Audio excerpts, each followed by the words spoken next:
कहाँ जावत हस गोरी सज धज के, कहाँ जावत हस गोरी सज धज के, मोर दिल ले जात सस हंस के। कहाँ जावत हस गोरी सज धज के, कहाँ जावत हस गोरी सज धज के, नाचे गली गली बजे ढोल बजा, तोर रूप देख के मन हो गे राजा, कमर लचका धस धूम झूम जा धस, देख देख सब मन बहक जाते।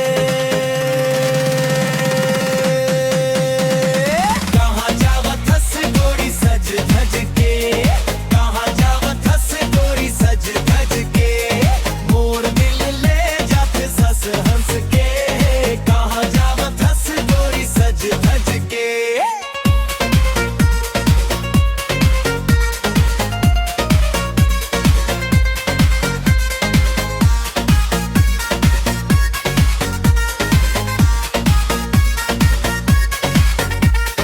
लाली लाली ओठ ननन मानशा, तोर चाल मघलो हवे अलग मजा, घुमा घुमा के जब नाच धस तू, पूरा महल हो जाते फिदा फिदा फिदा फिदा फिदा।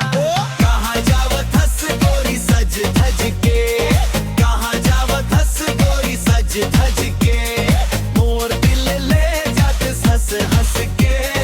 कहाँ जावत हस गोरी सज धज के।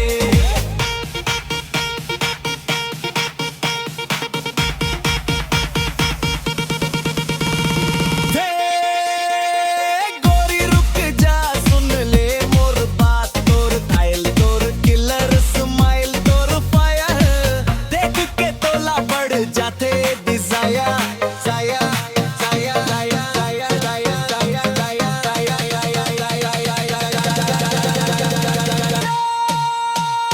कहाँ जावत हस गोरी सज धज के, कहाँ जावत हस गोरी सज धज के, मोर दिल ले जात सस हंस के।